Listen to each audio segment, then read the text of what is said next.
Hello and welcome, ladies and gentlemen, to the news from Saba Satellite Channel from Med. Let's begin with the headlines. Member of PLC Az-Zubaydi, Russian Deputy Prime Minister discuss economic and energy cooperation. Security forces seize Iranian vessels smuggling weapons to Houthis off Lahj coast. International Court orders Israel to facilitate UN aid to Gaza.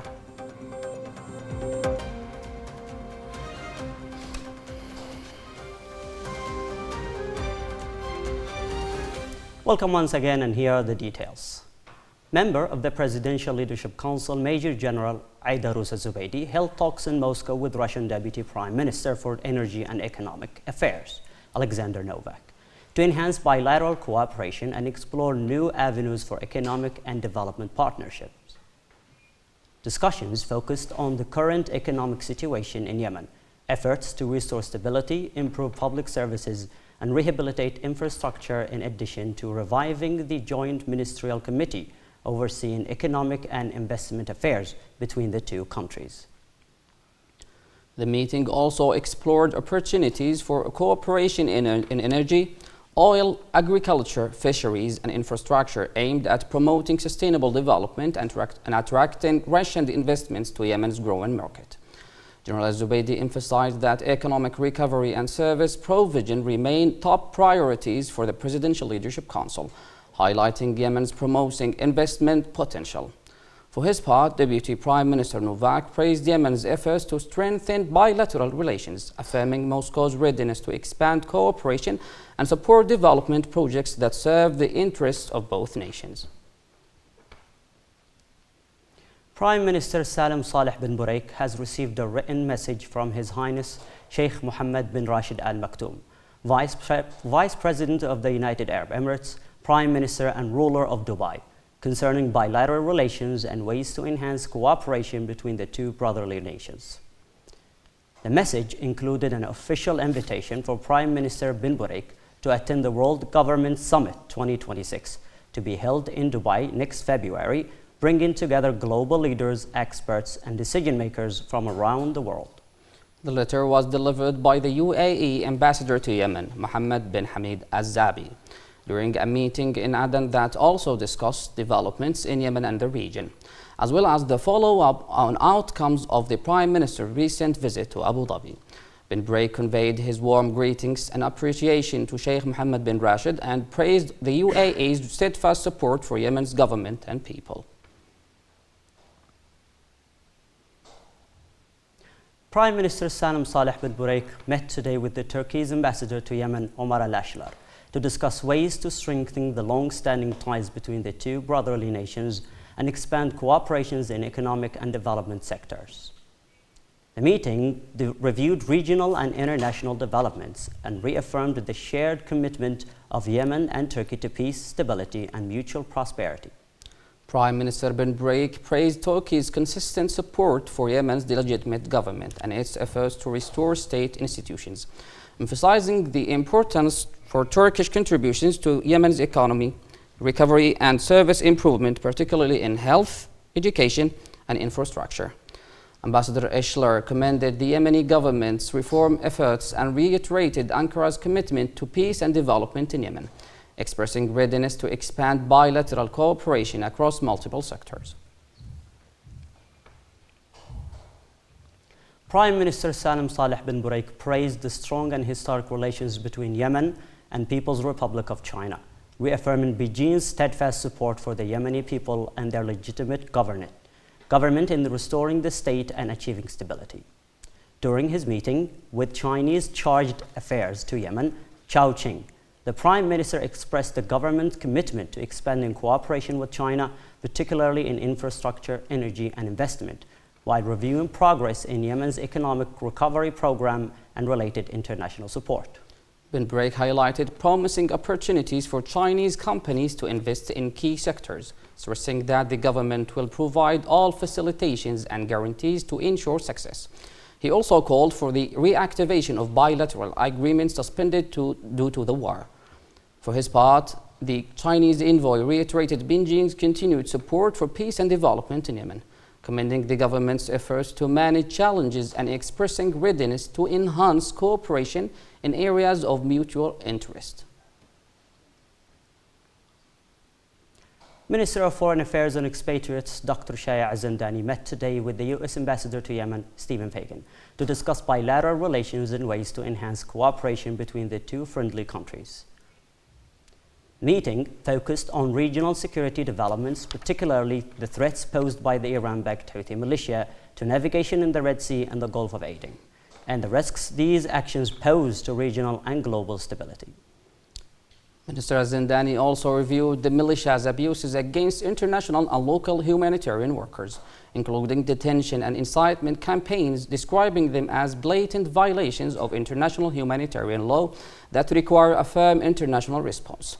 The minister praised the United States' support for the Presidential Leadership Council and government peace efforts, while Ambassador Fagan reaffirmed Washington's unwavering commitment to Yemen's stability and lasting peace.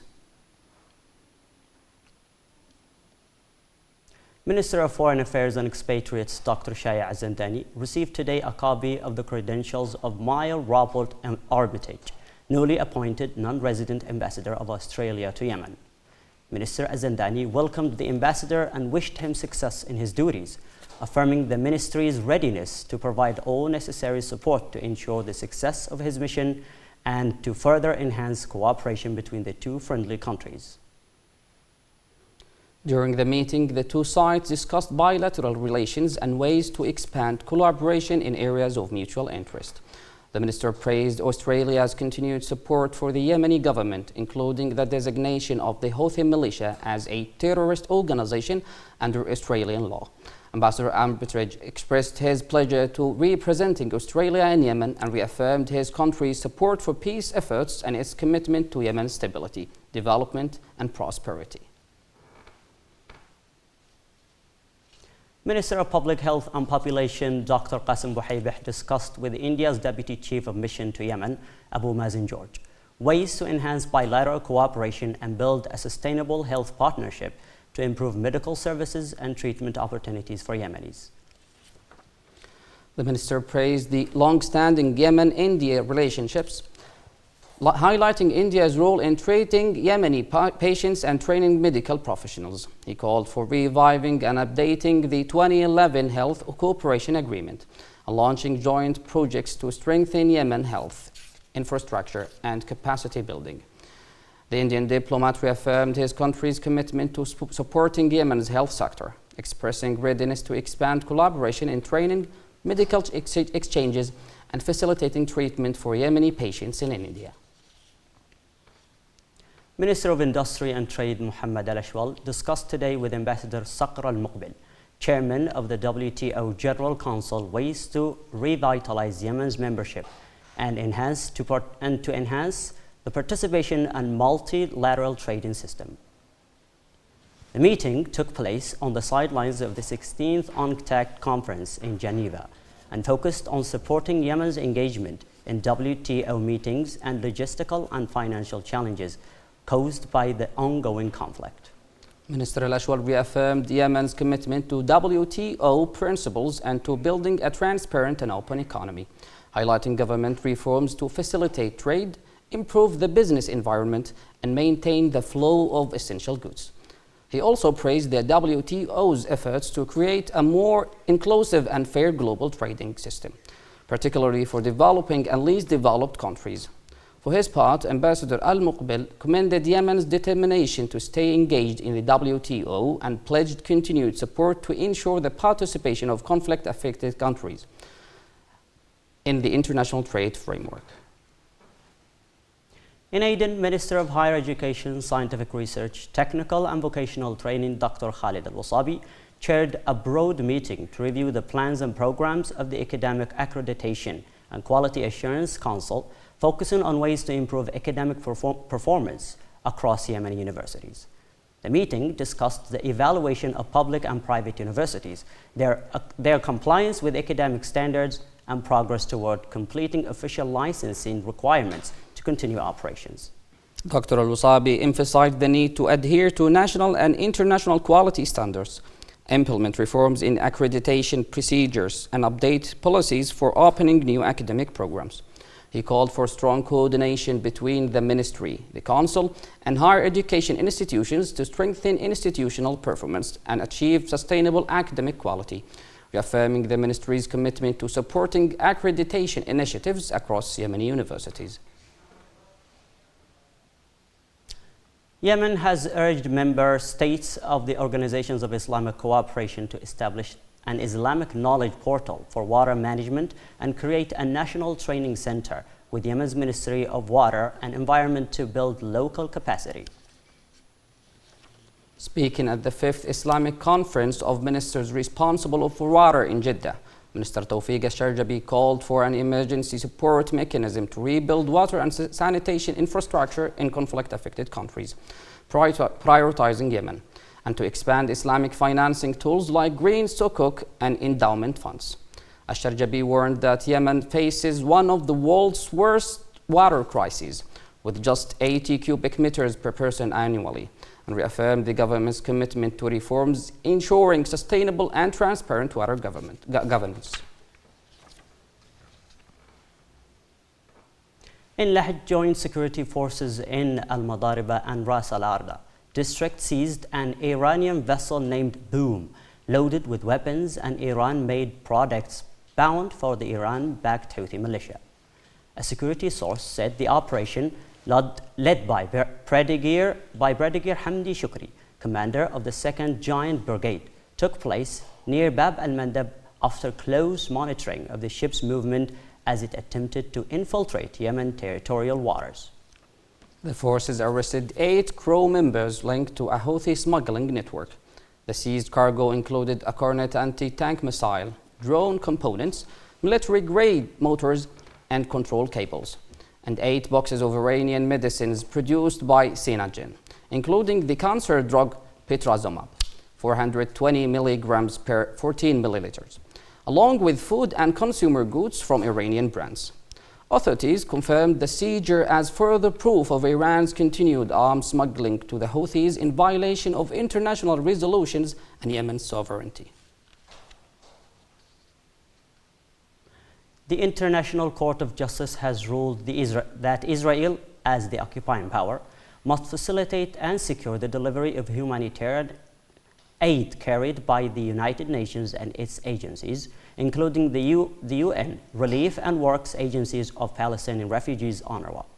In its advisory opinion issued in The Hague, the 11-judge panel declared that Israel is obligated to ensure the basic needs and survival of civilians in Gaza, providing essential supplies such as food, water, and medicine.